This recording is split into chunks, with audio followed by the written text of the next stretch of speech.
Thousands of healthcare workers in Missouri could be vaccinated against COVID-19 as soon as the end of next week. I'm Zach Dodge with the story. Plus, you'll also get an update on the coronavirus vaccine plans being worked on by Oklahoma health officials. And we'll show you what's being done to prepare for tomorrow's Joplin Memorial Run, which honors the 4 staters who lost their lives in the 2011 tornado. Chief Meteorologist Doug Heddy has your weather. Sports Director Jacob Leonard's on sports. I'm Mike Mahoney, and this is your KOAM News at 9 on Fox 14. The 4 states' most watched news starts now. Well, thanks so much for tuning in this evening. COVID-19 vaccines could be coming to Missouri by next week. Last night, an FDA advisory panel gave the Pfizer vaccine the green light, and tonight the FDA authorized it for emergency use. KOAM's Zach Dodge has an update from the Missouri Department of Health on what happens now.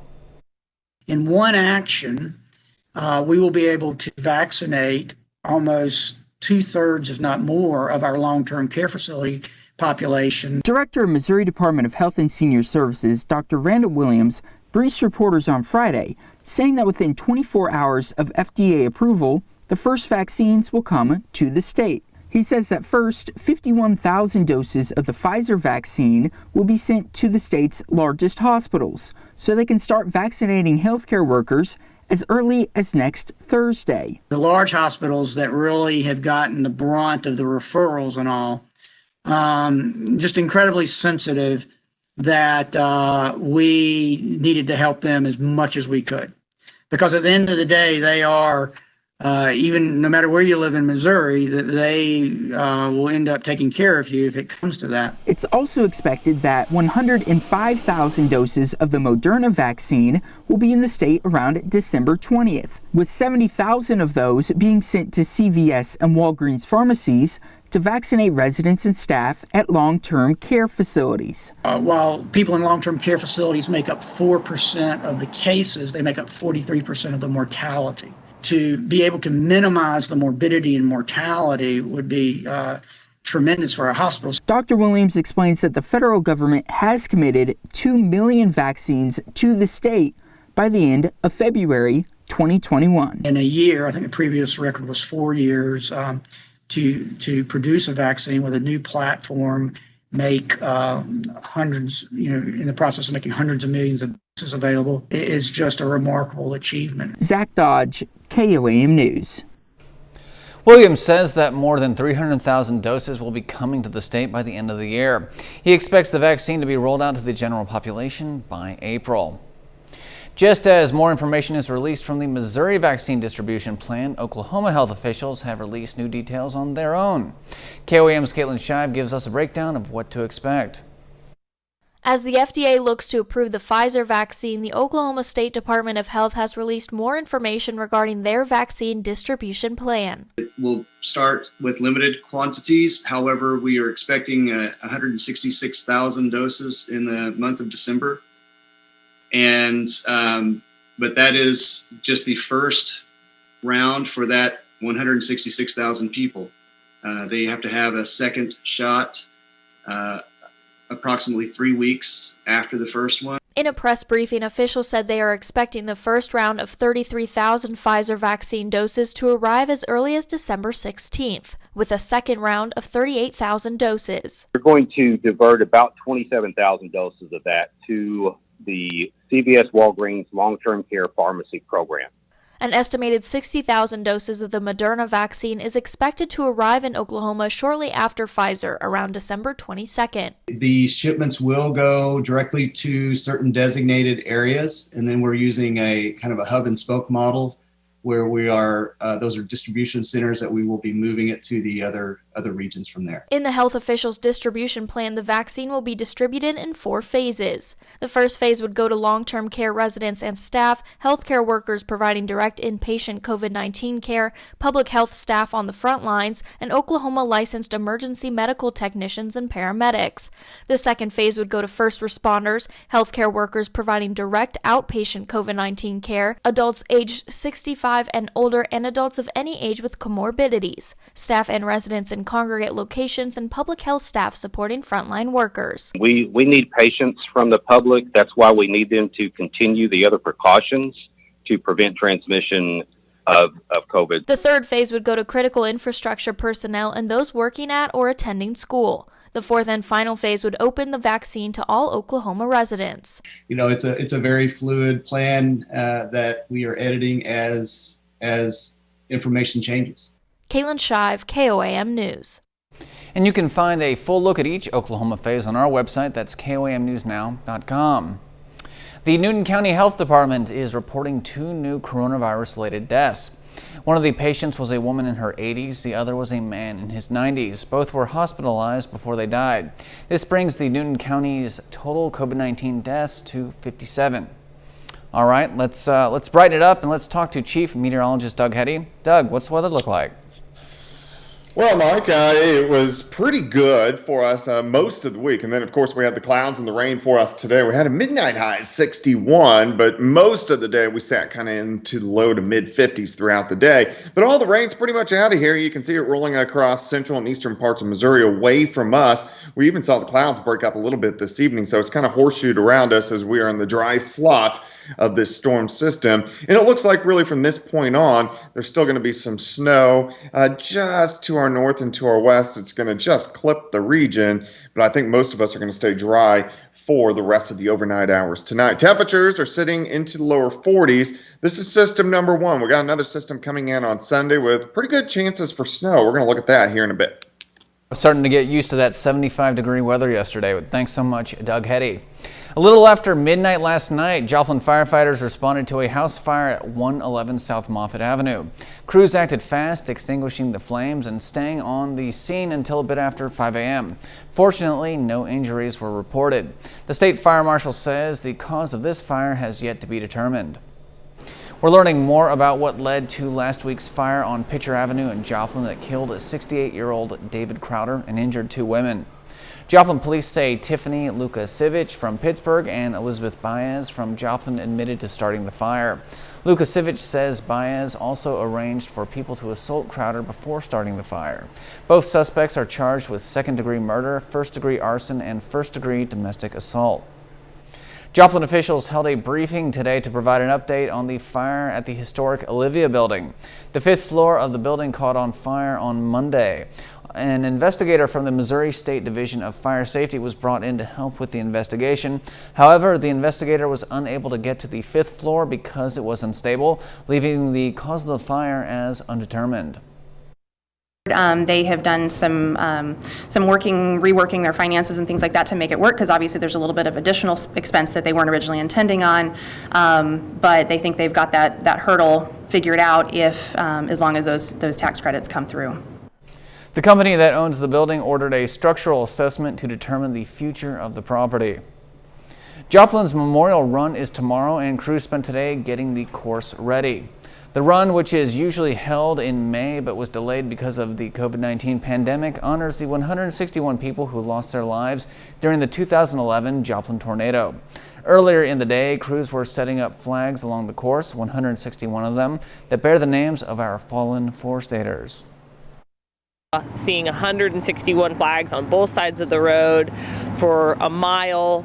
They're 9-foot tall banners. It was majorly impactful, and I don't think it ever gets old to see them up and read those names. Another change due to the pandemic is the length of the course. People running the half marathon will do 2 loops of the course, and folks doing the 10K will do 1. The 5K will remain the same. It's now time for us to honor one of our many 4-state heroes, and tonight we recognize Charles M. Morgan of Carterville, Missouri. Morgan served as a staff sergeant in the U.S. Army, and he fought in Pearl Harbor. Thank you, sir, for your bravery and for fighting for freedom. For more information on all our 4-state heroes, or to nominate your own, just log on to KOAMnewsnow.com.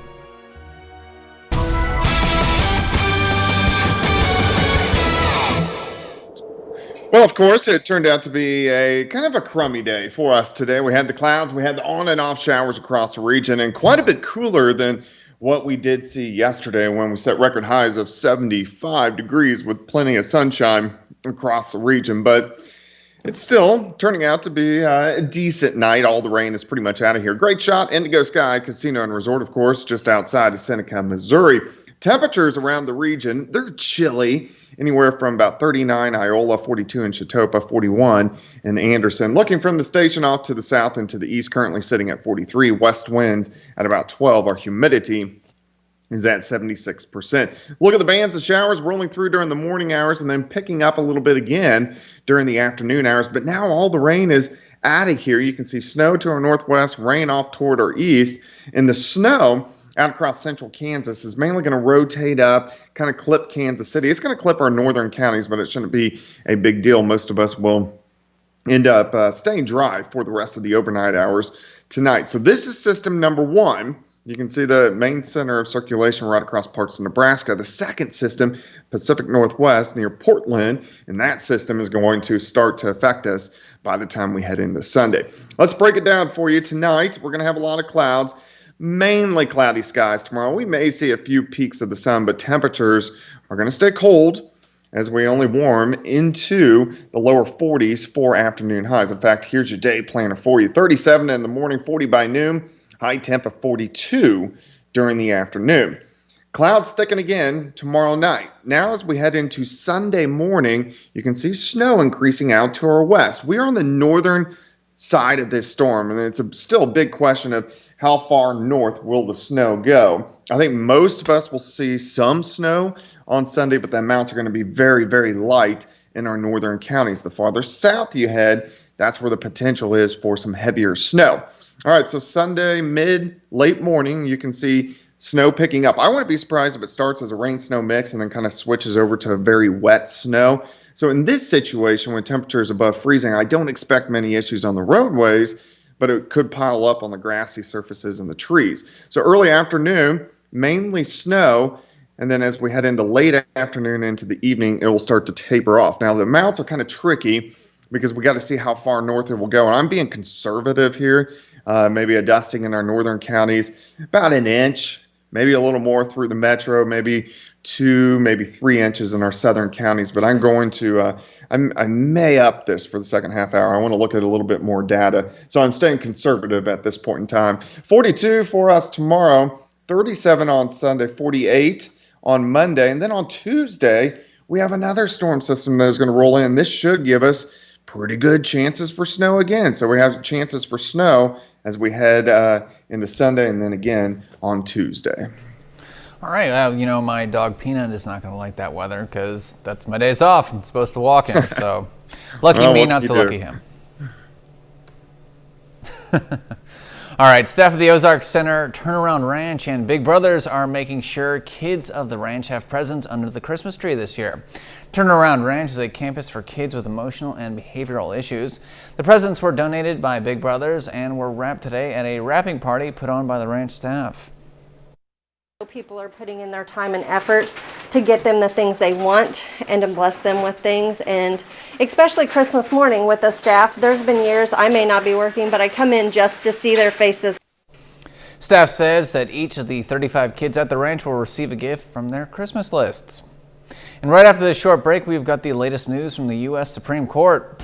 They have made a decision on the Trump-backed lawsuit from the Texas Attorney General that was looking to reverse the 2020 presidential election results. Details are next. Today, the Supreme Court shot down a lawsuit put forward by the Texas Attorney General looking to overturn Joe Biden's presidential election victory. The Associated Press says the Texas complaint repeated false, disproven, and unsubstantiated accusations about the voting in 4 states that went for President-elect Biden. Today's court order was the second of the week, rejecting Republican requests that it get involved in the results of the 2020 election and undo the will of the voters. New details are emerging on just how much was known concerning the investigation into Hunter Biden before last month's presidential election. Fox News' Mike Emanuel takes a look. Sure, we'll hear more about it. I think Hunter Biden will have to stand on the merits of his case. At a time when many lawmakers are concerned about China's influence on a next administration. What other connection do they have into China? You know, we may only just have really been looking at the tip of the iceberg. Former Hunter Biden business partner Tony Bobulinski claims he had 2 face-to-face meetings with Joe Biden in 2017 after his time as vice president. Bobulinski says Joe Biden was trying to convince him to go into business as CEO of a venture with a Chinese energy company. Why at 10:38 on the night of May 2nd would Joe Biden take time out of his schedule to sit down with me to have a discussion about his family and my family and business at a very high level? The Wall Street Journal reports Attorney General Bill Barr knew about the numerous investigations looking into Hunter Biden's business and financial dealings since at least this spring, and worked to keep the probes out of public view during the election. A spokeswoman for the Attorney General declined to comment. Barr signaled in May he wanted the criminal justice system to stay out of partisan politics. It is critical that we have an election where the American people are allowed to make a decision. We cannot allow this process to be hijacked by efforts to drum up criminal investigations of either candidate. A key ally of President Trump says that was unfair. AG Barr, I mean, the excuse will be, hey, look, we didn't want to influence the election. Well, you know what you did? You influenced the election by suppressing very important investigations. A Biden campaign surrogate says the Attorney General acted properly. He was following the rules of the Department of Justice. Did he follow the rules? That's a good thing. Some Republicans are already calling for a special counsel to investigate these Biden family business dealings, expressing concern the next president's Attorney General won't be able to do it fairly, and worried that U.S. attorneys digging into these matters could be replaced. In Washington, Mike Emanuel, Fox News. Time magazine has chosen Joe Biden and Kamala Harris as 2020's Person of the Year.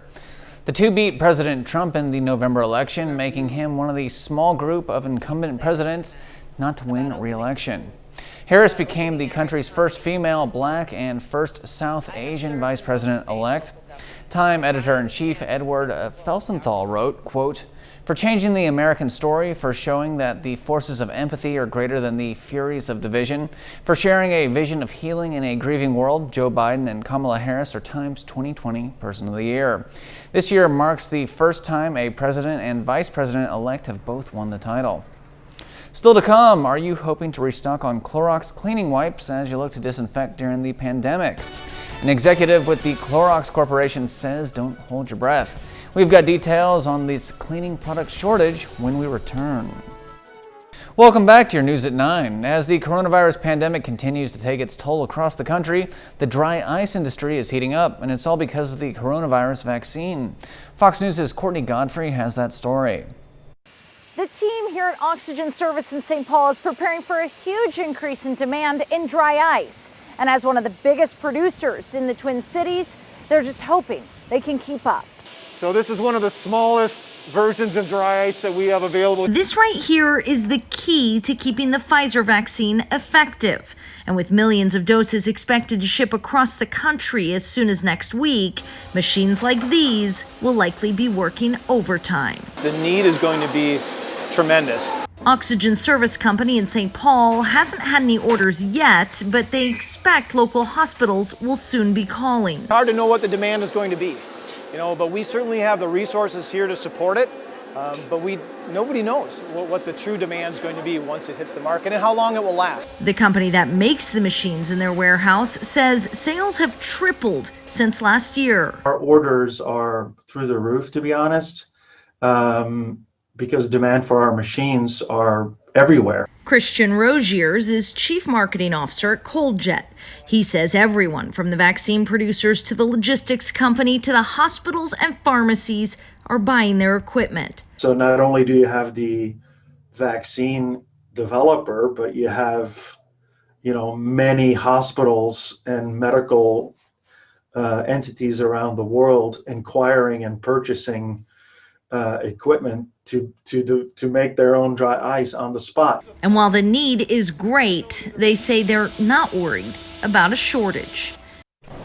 The nation's largest pharmacy chain says it's ready to add thousands to its employment rolls as the coronavirus vaccine readies for distribution. CVS says it's planning on hiring tens of thousands of workers to help with the vaccinations. CVS sent out an email saying that it will be looking for thousands of qualified pharmacists, nurses, and pharmacy technicians, and hopes customers will forward the information to potential employees. If you were hoping to stock up on Clorox wipes in the near future, you may still have a bit of a weight on your hands. A top Clorox executive says not to expect to see store shelves brimming with the company's popular disinfectant wipes until the middle of next year. The coronavirus pandemic has created an overwhelming demand for the wipes that's still showing no signs of letting up. This marks the third time this year that the company has pushed back its time frame for ending the nationwide shortages of the popular wipes. Still to come, if you had to choose between your favorite adult beverage or the ability to have food delivered to your home, what would you choose? A beverage company conducted a survey asking that, and what the majority of Americans chose just might surprise you. Stay tuned. Welcome back. More than half of all Americans would choose to ditch alcohol as opposed to giving up food delivery. The beverage company Aqua VT Kombucha conducted a survey that found that 65% of participants would rather quit drinking than give up having food brought to their door. The findings aren't that surprising after a year where the demand for food delivery has skyrocketed due to the coronavirus pandemic. 33% of survey participants also said they plan to have a dry January and start off the new year booze-free. Well, don't go anywhere. We've got a lot more news headed your way, as well as another look at your weather with Chief Meteorologist Doug Heddy and your sports with Sports Director Jacob Leonard. That's all headed your way right here on your KOAM News at 9 on Fox 14. A possible new discovery has the marine biology world buzzing with excitement. I'm Ashley Strohmeyer with details on what researchers think they might have found straight ahead. The Navy is searching for a sailor who's believed to have gone overboard off the USS Theodore Roosevelt aircraft carrier on Thursday. The search is taking place off the coast of Southern California. A search and rescue operation got underway after a lookout saw what appeared to be a person in the water. 4 ships, as well as a Navy aircraft and the U.S. Coast Guard, are participating in the search. The Roosevelt was deployed Monday from San Diego, reportedly bound for an undisclosed location. Rare and precious archaeological finds were unearthed in Rome, and these remarkable discoveries date back to the times of Imperial Rome. Archaeologists presented the finds for the first time today at a news conference at Trajan's Market. Among the discoveries were 2 well-preserved marble heads. Experts believe that one is from a statue of the god Dionysus, and the other is from a statue of the Emperor Augustus. The discovered artifacts will go on display at the Museum of Imperial Forms in Rome. The marine biology world is buzzing with excitement. A team of researchers believe they've made a groundbreaking discovery off the coast of Mexico. Fox News' Ashley Strohmeyer has the details. Scientists working off the western coast of Mexico are blown away by a possible discovery, a previously unknown whale species. A team of researchers were sailing about 300 miles south of the U.S. border to find out what mammal was making a strange, unidentified sound when they came across 3 beaked whales swimming in the ocean. We saw something new, something that was not expected in this area, something that doesn't match, either visually or acoustically, anything that's known to exist. Experts took underwater photographs, recorded audio of the whale signal, and filmed their movements. After several days of analyzing the data, researchers came to believe this was an entirely new species of beaked whales. The mammal's teeth were unusually placed, and their signals were unlike any sound the marine biologist had ever heard. I think remarkable and wonderful, and just the joy of doing science, the joy of discovery. We all live for that. So I think it's great. Finding a new species, especially a large mammal, is an extremely rare event. If the discovery is confirmed, it would mark a significant moment for science. If our wishes come true, and if this truly is a new species of beaked whale, it will inspire future generations of scientists to want to go out and discover. DNA testing will confirm if the whales are in fact a new species. This would be only the 24th species of beaked whales ever spotted. Ashley Strohmeyer, Fox News. When it comes to your pet, a new study shows that dogs, cats, and their human owners share the same diabetes risk. Researchers from Sweden and the UK found that owning a dog with diabetes gave a person a 38% increased risk of type 2 diabetes. The study also found the reverse effect.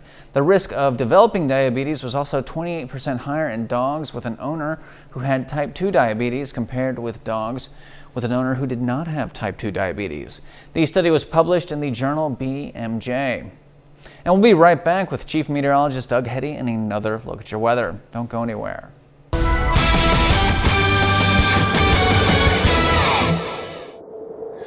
Well, much gloomier day for us today. We had the on and off showers throughout the morning hours and still even some light showers and drizzle rolling through during the afternoon. But all that rain has pretty much pushed out of here. Still, we could get a few random little showers late tonight in our northern counties, but most of us are going to stay dry. Looks good. Indigo Sky Casino and Resort just outside of Seneca, Missouri. And temperatures are cold. We're setting upper 30s to lower 40s.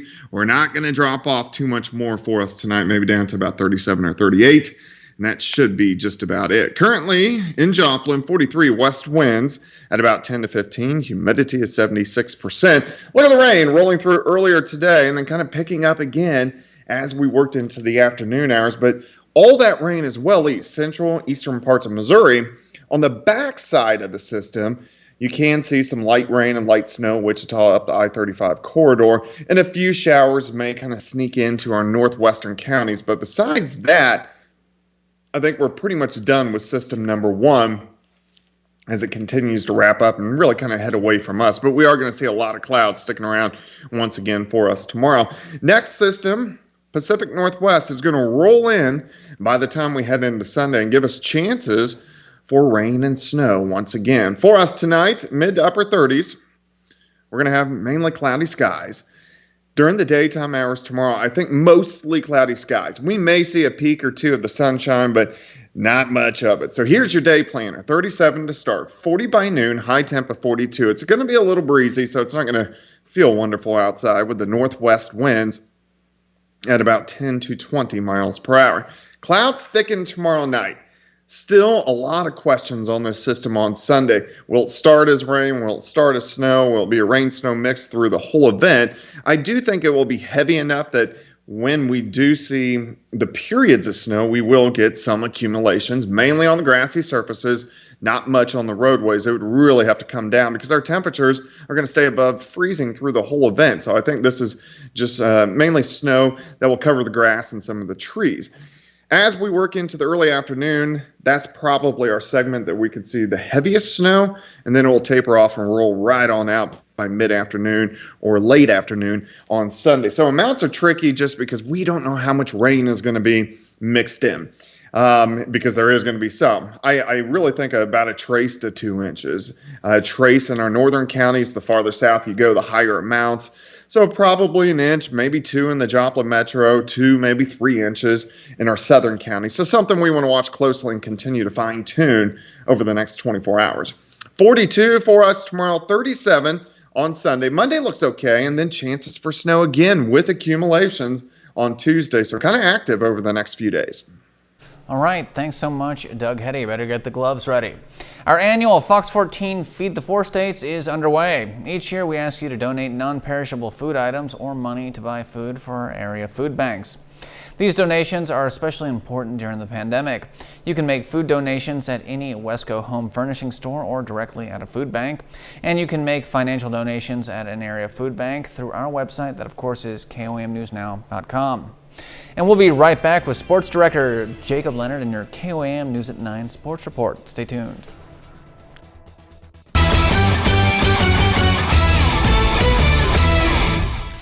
Tonight is semifinal night at the Carthage Boys Invitational. Defending champion Nevada opened up last night with a first-round win over Carl Junction.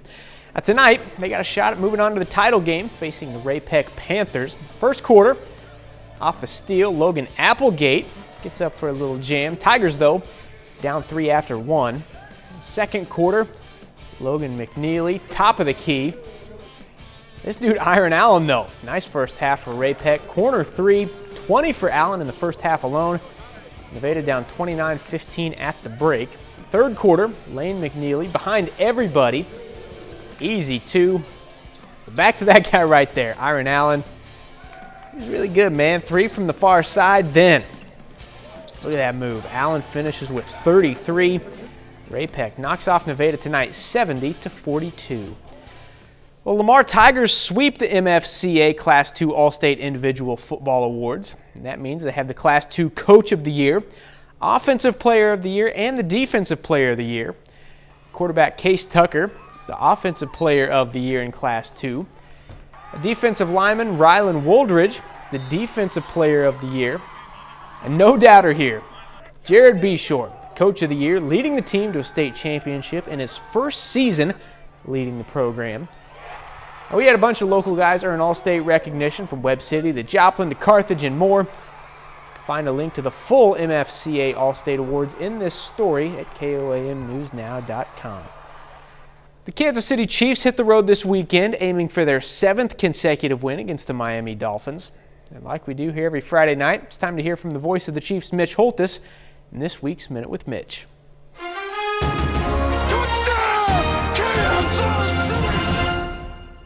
Ironically, the next 2 weeks, the Chiefs will travel to the cities of their 2 Super Bowl triumphs. This week, the Chiefs travel to Miami, site of last year's Super Bowl 54 win. Next week, to New Orleans, site of their Super Bowl 4 championship. Both games featured a Chiefs receiver with a memorable all-time catch. In New Orleans at Super Bowl 4, it was Otis Taylor's 46-yard catch and run that all but sealed the win over the Vikings. In Miami last year, it's now known by all fans of the Chiefs' kingdom simply as the Wasp, the 44-yard catch by Tyreek Hill from Patrick Mahomes that turned the game in the Chiefs' favor. Tyreek Hill's speed, work ethic, route running, strength, his unusual ability to track the ball has put him in the elite category of NFL wide receivers, a player at wideout the Chiefs haven't had since Otis Taylor 50 years ago on this Minute with Mitch. The Minute with Mitch is brought to you by Como Jewelry. Every day's game day, Como Jewelry, Pittsburgh, Joplin. The Chiefs-Dolphins game will kick off at noon on Sunday. It'll be on our sister station, KOAM. That's a look at sports. We're back with more news after this. Welcome back to your News at 9. Small businesses across the country are trying to stay afloat and pay their employees as the coronavirus pandemic grinds on. And over in Minneapolis, some are even turning to GoFundMe to make ends meet. Fox News' Hannah Flood takes a look. So we got our bar that's normally filled at this point. From an empty bar top at Lynn Lake Brewery in Uptown. It's been really, really hard on a lot of industry people. To a closed storefront just down the street at Captain Rebel Apparel Store. I haven't even been open. Sales at some businesses in Uptown are way down, especially during what would normally be a busy holiday season. This would be a great time, but as of right now, it's not. That's the story of many small businesses right now. We need small businesses because small businesses, we are the community. Timothy Sledge owns Tighten Up Body Sculpting in Uptown. They basically just set up the camera, set up lighting, and they run Zoom classes in here. He's taken a hit having to go all online again and has watched others struggle too. I knew that, it was time for us to do something. So he and a few other Uptown businesses started a GoFundMe page with the goal of raising money to keep businesses open and help them pay their employees. The employees are the ones that's really struggling right now. So when Uptown picks back up, a community will still be there. And that's why I don't think mainstream realizes that these small businesses are really the ones that's keeping the city afloat, and we're also the main ones that's going under. For many small businesses, now it's just a waiting game, waiting to see if state lawmakers pass some sort of stimulus package next week and waiting to see if Governor Walz extends current restrictions. The Bill and Melinda Gates Foundation is pledging an additional $250 million to help in the fight against the coronavirus worldwide. The latest donation brings the foundation's total commitment to the cause to $1.75 billion. That's the single largest contribution from the foundation to date. The foundation says the funds will go towards development of tests, treatments, and vaccines, as well as worldwide vaccine distribution. All right, well, we're not done yet here on your KOAM News at 9 on Fox 14. And when we return, we are headed to Houston, where a family is taking their Hanukkah decorations to the next level and hoping the trend catches on. We'll be right back in just 2 quick minutes. Welcome back. There is no shortage of stories on the news about elaborate Christmas decorations, but tonight we're going to focus on some pretty amazing Hanukkah decorations a family in Houston is using to light up their neighborhood. Fox News' Tiffany Justice has the story. Happy Hanukkah! A parade of around 100 cars stopping traffic, making their way through Houston Thursday as Houstonians celebrate the first day of Hanukkah. Happy Hanukkah, everyone! Well, my house is pretty lit. These are the Grossmans, known for celebrating Hanukkah a little differently. For them, the menorah is a staple for the Festival of Lights, but why should we not join in on the fun? I just want to get other Jewish families to start lighting up the neighborhoods. You know, it should be all to enjoy, and I want to drive around and see, you know, Hanukkah decorations in all the neighborhoods. Move aside elf on the shelf and make room for the Mitch on the bench. So a Mitch is the Yiddish word, you know, for someone that does good deeds. Our version of the elf on the shelf is the Mitch on the bench. Philip says he is very particular, maybe even a little peculiar about his decorations. He says he makes some of them by hand, and it takes him, about 3 weeks to set up. Every single light on the windows are hot glued on. I'm pretty particular. Every bulb has to be perfectly straight, so I hot glue every single one on there. His wife and kids are fully supportive. With COVID-19 changing how we gather, local Chabad locations have also been forced to adjust as well. Of course, with COVID-19, we have to adjust. We have to make sure that it remains a festival of joy, making sure that anyone who reaches out to any of the Chabad houses, to any of the Chabad locations, anywhere in the world, they'll be able to receive a menorah, they'll be able to get the candles. All right, we are not done talking about holiday decorations. Over at the London Zoo, some llamas got a bit too excited about the handmade Christmas wreaths that were pinned to their enclosures and decided they would make a delicious holiday snack. Those two llamas are a mother and her son, and I know my mom and my sister and her son Jack are tuning in, so I am dedicating this story to them. Fortunately for the llamas, Andy and Dainty, those wreaths were edible and made from plants within the zoo. So, no belly aches for the llamas. Good stuff. All right, well, thanks so much for tuning in this Friday evening. We'll leave you with video of Christmas lights around the bridges in Wyandotte, Oklahoma. Very beautiful stuff right there. Stop by this weekend and join me for more KOAM News at 9 on Fox 14. Have a great night, and of course, stay safe out there.